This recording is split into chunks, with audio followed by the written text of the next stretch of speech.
Hey everyone, Ben here with FitBody Bootcamp, and we're here with our September member of the month here for our Mesa FitBody Bootcamp, Liz Foster. So she has done some really incredible things.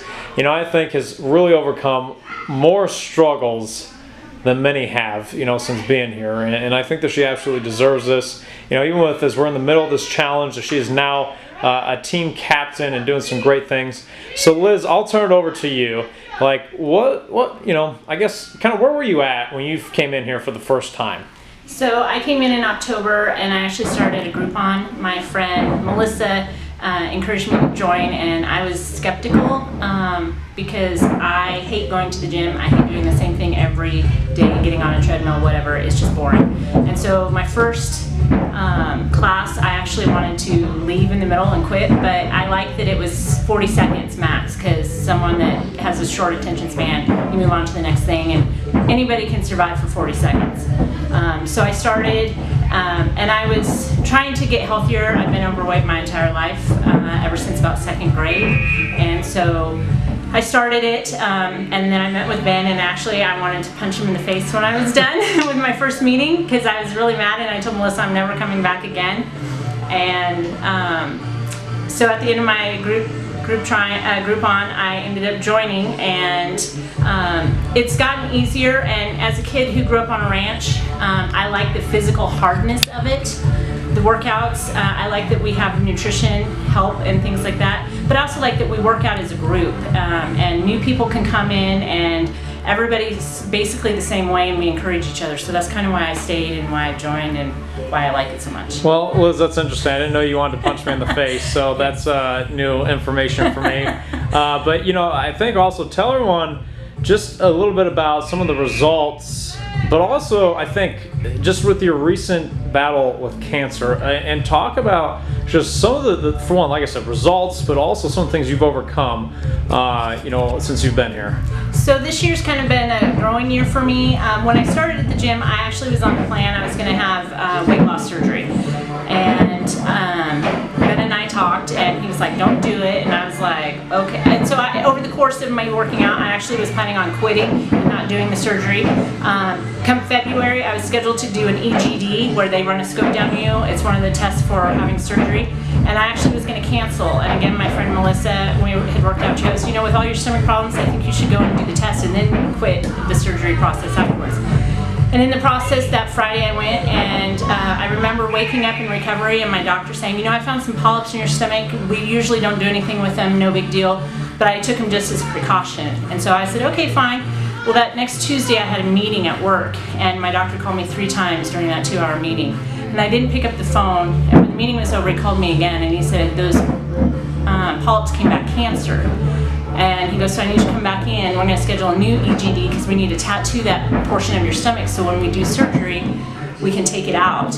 And I just heard the word cancer, and I stopped listening, and I kind of freaked out, and I had to go home and tell my dad, "Hey, the doctor found cancer in my stomach." And I'm an only child, and my mom died at 21, so it's just my dad and I.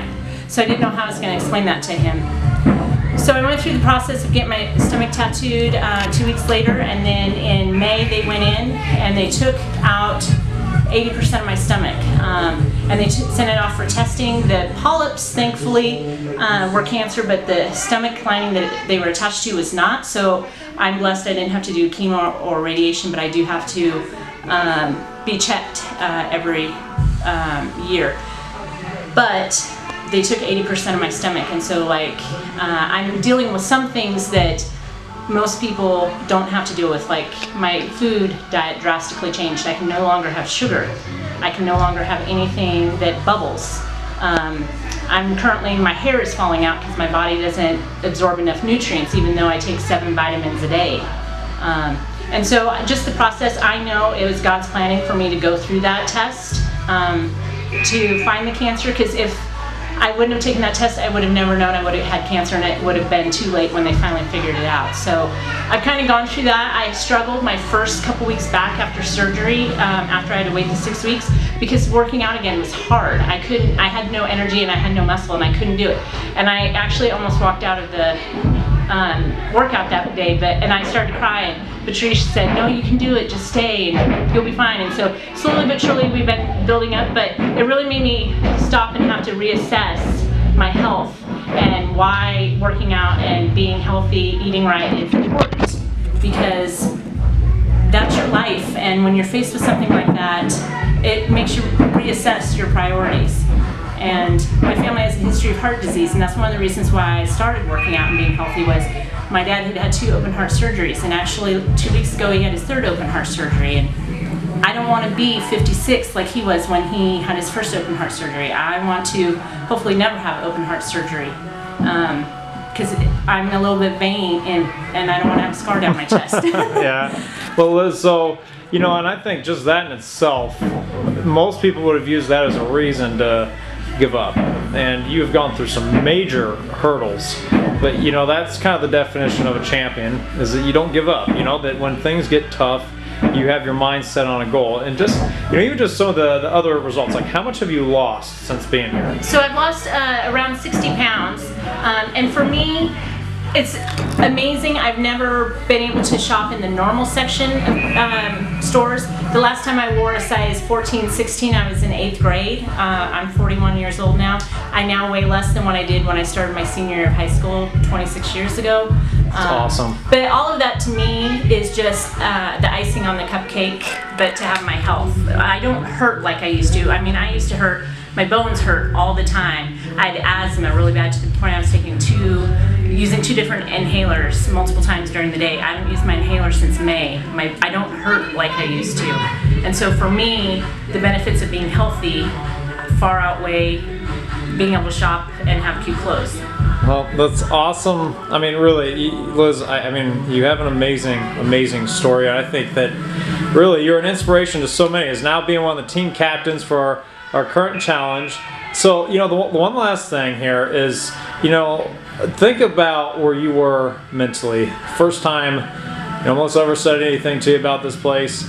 And think back to where you were, and what would you say to somebody who's, you know, they don't like where they're at and ready to change, but they're scared to try this? What would you say to them?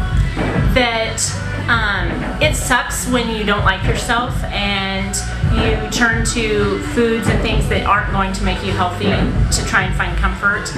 And they say working out is the antidepressant, and you will feel better. You just have to commit to 2 weeks every day for 2 weeks, and I promise you'll start feeling better, and a little part of you is going to start enjoying it. And it does get better, it gets easier, and then you find yourself challenging yourself to make yourself hurt again, being sore and pushing yourself. But you have to pick yourself up. You can't just sit where you are, or you're accepting that you're giving up and just stopping. You have to just pick yourself up and take the next step, and it might be scary and it might freak you out, but just do it. Absolutely, absolutely. Well, everyone, Liz, if you see her, I guess she is an awesome person. She's got an amazing heart, you know, and, you know, wants to help. So you guys reach out to her, yeah, I'm sure you'll be seeing her around, and hopefully, what's the name of your team? Kettlebells. All right, the Kettlebells. So hopefully you guys will win this challenge here. So, all right, Liz, hey, thank you so much. You're awesome, and we'll see you soon.